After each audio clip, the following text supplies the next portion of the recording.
Welcome back to Worth the Conversation. And I got a special guest today, Deion Sanders, right here on Worth the Conversation on Fox Soul. I always told that to myself, like, if you got a plan, you can always change the plan.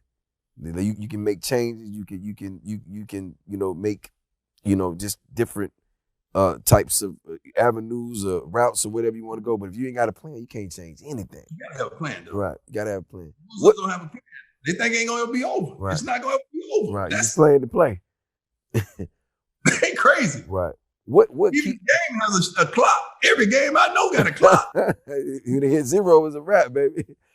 What keeps Deion up at night? You get, because you don't seem like the type of person to have any fears, any worries. At least from the outside looking in. I don't. Nothing keeps you up at night. No. I tell you what keeps me up at night. I always got to solve something, man. Right. Like if there's a problem, I got to fix it. Like if there's something on the ground, I'm not gonna holler back, where's the custodian? I'm gonna pick it up. So it's always something to do. And even when I first got the job at Jackson State, my lady's like, baby, go to bed. And she just feel me rocking because my mind is racing and I'm thinking about things.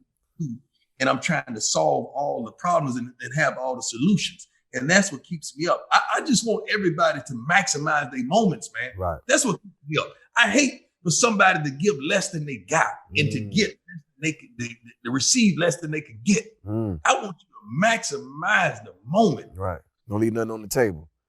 Yeah. Don't leave nothing there in life. Right. I don't want to see you, saying, man, I wish I could have, should have. I call that being an idol. And I told Keith in school a story about an idol, man. An idol is that cat when you go home, they look at you and say, Jeezy, boy, I'd have been better than you if I'd have just stayed straight. Right. I'd have been great if I'd have stopped drinking. Right. But I'd have been to stop smoking. But I'd have been this if I'd have just had the same opportunity. Right. I ain't got time for no idols, man. Right. Well, they say you can live life, and the only thing you don't want to have is those regrets. You don't ever want to be on that bed and you regret everything you didn't go for, every opportunity you didn't maximize on. Because you don't get a lot. We don't get a lot of opportunities. You got to give it your all. And they always say, if you got to give 100%, I say give 180 and keep 20 for yourself. That's what I say. I like that. Right. I like that. You can do that. I'm gonna give you credit for okay. So let me ask you, what did it mean to you and the closest people to you in 2011 when you got inducted to the Hall of Fame? I mean, your family, your former teammates, your coaches. I mean, that was a big deal. Honestly, man, if you know me, it wasn't like I really don't get down like that. Right. I really don't get down on accolades given from people. I don't like on that same day. This is the protocol for the Hall of Fame. You're supposed to go in this room and sit down. Then they supposed to tell you made it. Now the other people that in that same room that didn't make it, they scurried them out the back door. But the ones that did, I said, y'all ain't had me no fool. I had a football game that night versus Snoop's team from California. Okay. Me and Snoop good. Doing good. He's serious about that football, though. Y'all come to me and tell me I made it, because I know I'm making it, but y'all come and tell me, y'all ain't gonna have me on no dummy mission. Right. And that's how I am. But I never waited for the claps of people, man, to tell me. Right. You don't seem like that type of person. Before they told me. Right. So I ain't been back to the Hall of Fame. I've never been one to say, you know what, man, I need that gold jacket to validate me. Right, now, it's right. Right. I'm thankful, I'm happy, but I never needed validation from people to authenticate who I am. Yeah, and I feel you, because even when the award shows came up, I'm selling all these millions of records, but I wasn't getting recognized, at these award shows, the Grammys, what have you. And I just be like, wow. And I used to shoot for it, but then I started looking at the value of what I really had. I can walk in the streets in Atlanta, and the people like, Jeezy, man, it was just a real, genuine look. I can go around the world, and when people see me, it's just respect. So I feel you on that, brother. It's like, if there's no award they can give me, I'd rather have that one. Yeah. Speaking of which, Antonio Brown, I watched him go through his situation, and that's another thing. It's just like, with coming from where we come from, we get this fast success. We get all this money, these accolades. and these temptations and these people around us, and we don't really understand, you know, how to navigate through it. And when I saw him going through his turmoil, I was just like, wow, bro, because it was like every day he was in the tabloids about something, and you had to know how that was affecting him. And just to see you come, and when the first time I saw y'all together, I said he's in good hands. And it's been up like they say, it's been up ever since then. And I see he just got signed. Congratulations to him. What's their relationship like? Because I just love to see it. I love to see it. AB, if I call AB right now, he gonna answer the phone. What's up, Pop?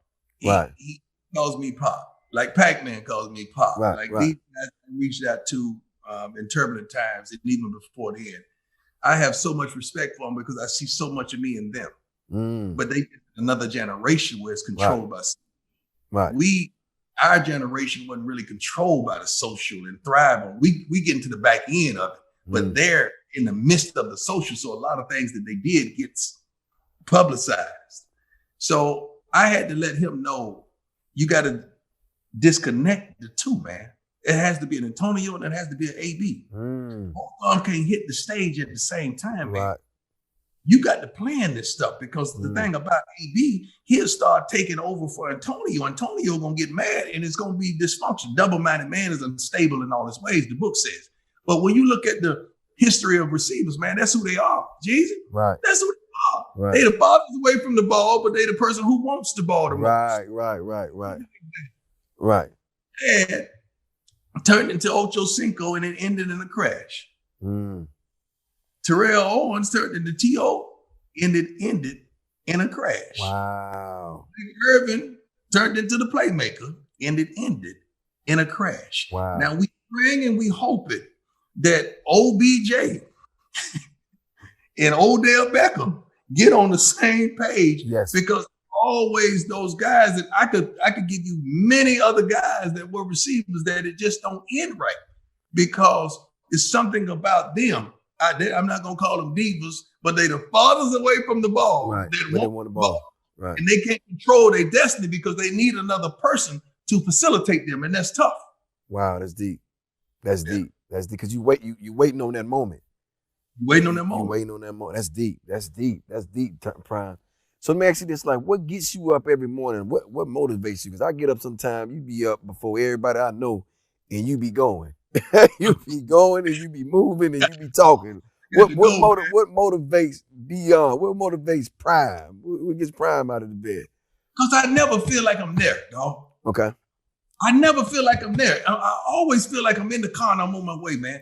I just want to get to that place called there. And I don't feel like I'm there. I feel like I'm in my prime. I'm going. I'm rolling. I'm in it. But I'm not there. Yeah. And I got it, man. That's that fire. That's that fire. Yeah, it's that fire. That fire burning inside you. I feel it's you. It's certain moves I'm in. When I get up and work out in the same weight room in the morning, certain people I put on, and you one of them, man. When I get it, man, y'all get me. Y'all get me there.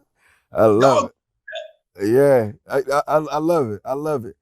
So with you having such a, being a Florida boy, just having a big personality. That's what I always loved about your personality, just big. It's just like, when Deion Sanders is in the room. You know what I'm saying? And I remember we went in, we watched a documentary when they had All-Star Week, I think, in Atlanta. And I learned so many different things about you, but I just watched how you handle people and how you would move around, and you was just colossal. And my thing is like, was there ever a time, just being an NFL player and having a personality that big, like, was you ever like misunderstood or people looked at it in an arrogant way? Like, what was that like? Like, was that? Yeah, and that's why I came up with this quote: "Don't let my confidence offend your insecurity." Right. And oftentimes, that's all it was. It was my extreme confidence offending someone in that locker room, someone in the media, someone in management, offending their insecurity. Wow. Because I'm a very, very extremely confident person in all matters of life. Wow. And it offends someone who's not there, man. Right. And you ain't said nothing to them, you ain't done nothing to them, but the insecurity of them can't stay. Light and darkness can't stay in the same room. Right. And I like. Right. You like it? Shining bright, baby. I love it. I love it. Make sure you keep it locked right there with more Worth the Conversation with my guest, Deion Sanders.